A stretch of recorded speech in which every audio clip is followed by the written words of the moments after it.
नमस्कार, मेरा नाम बिरजू है और आप मुझे भारत लाइव पर देख रहे हैं। बिहार में विधानसभा चुनाव हैं, कुछ महीनों नहीं कुछ दिन बचे हुए हैं। उससे पहले नीतीश कुमार ने जिस तरीके से 5 MLC अपने पार्टी में लिया आरजेडी का, उसके बाद आपने देखा कि कल 3 विधायक आरजेडी के 3 बड़े विधायक को किस तरीके से अपने घर में बुला लिया, पार्टी की सदस्यता भी दिलवाई।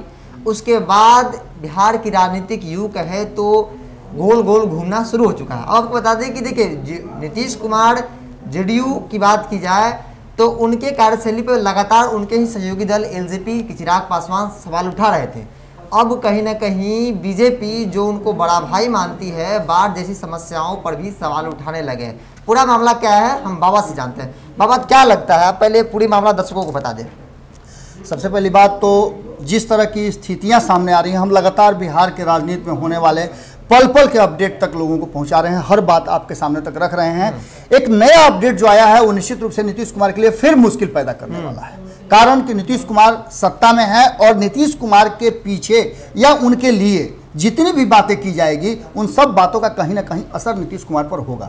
जनता भी पूरी तरह से देख रही है और 15 साल से इसी बात का इंतजार कर रही है कि नीतीश कुमार जी ने जो वादा किया था उसको कितना पूरा किया। जब आप एक साथ रहते हो और आपके साथी आपके विषय में आपके कार्यशैली पर प्रश्न खड़े करने लगते हो तो निश्चित रूप से वो सवाल गंभीर हो जाता है उस व्यक्ति के लिए जो जिम्मेवार है।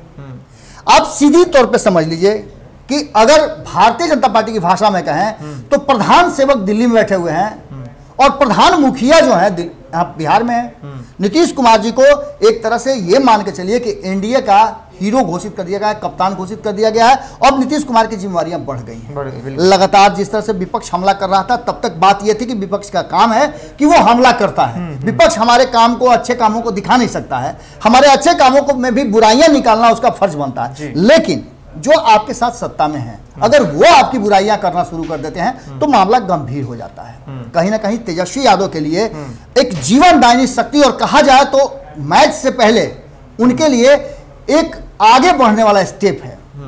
कोई भी मैच होता है तो आप देखते होंगे कि मानसिक रूप से दबाव बनाया जाता है अपने अपोनेंट पर।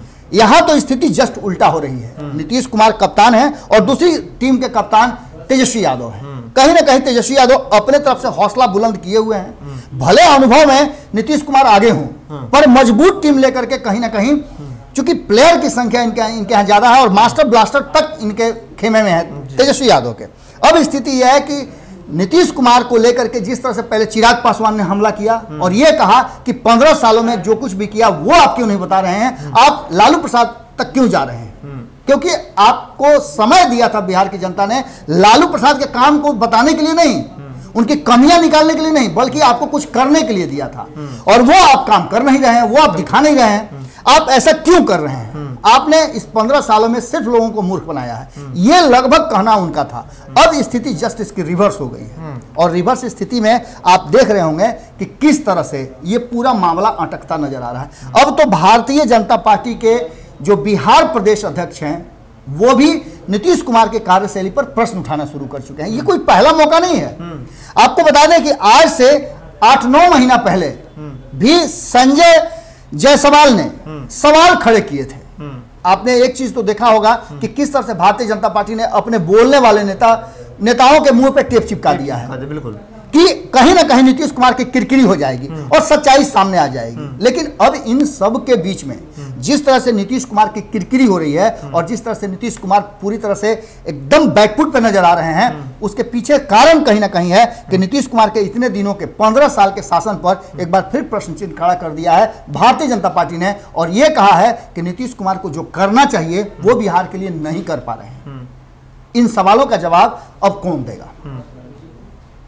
हाँ बिल्कुल, लेकिन एक बात और बता दूं कि इससे पहले भी बाढ़ जैसी समस्याओं को लेकर गोपालगंज से विधायक हैं मिथिलेश तिवारी, उन्होंने भी सरकार पे आरोप लगाया था, भ्रष्टाचार का आरोप लगाया था। उन्होंने उनके क्षेत्र में चूंकि बांध टूटे, अब जो है स्थिति ऐसी बन गई है बिहार की राजनीतिक में, यूँ कहते हैं एनडीए में, कि जो बीजेपी का शीर्ष नेतृत्व बिहार में कर रहे हैं, प्रदेश अध्यक्ष वो भी संजय जायसवाल, वो भी कहीं ना कहीं अब उन पे आरोप लगाने लगे हैं। और इसके पीछे बिरजू एक और कारण भी है कि जिस तरह से नीतीश कुमार राजनीतिक रूप से अपने आप को पूरी तरह से राजनीति में व्यवस्थ कर चुके हैं, उन्हें इन बात की का कोई ख्याल नहीं रह रहा है कि बिहार में क्या हो रहा है, जनता के साथ क्या हो रहा है, बाढ़ का क्या हो रहा है, कोरोना का क्या हो रहा है। ठीक है, ये सब बातें हम मान रहे हैं कि आपका जांच का दायरा बढ़ गया, बाढ़ में आप कह रहे हैं कि आपदा प्रबंधन विभाग, फलाना विभाग, ये विभाग, वो विभाग काम कर रहा है, लेकिन इन सब में आप जनता के मुख्य मुद्दों को आप छोड़ते जा रहे हैं। आज भी राहत के नाम पर जो राहत बंट रहा है, कोरोना काल में जो फ्री में राशन बंट रहा है, उस पर भी चिराग पासवान ने कहा कि ये राशन तो केंद्र का है, तो फिर आपने इसमें क्या किया।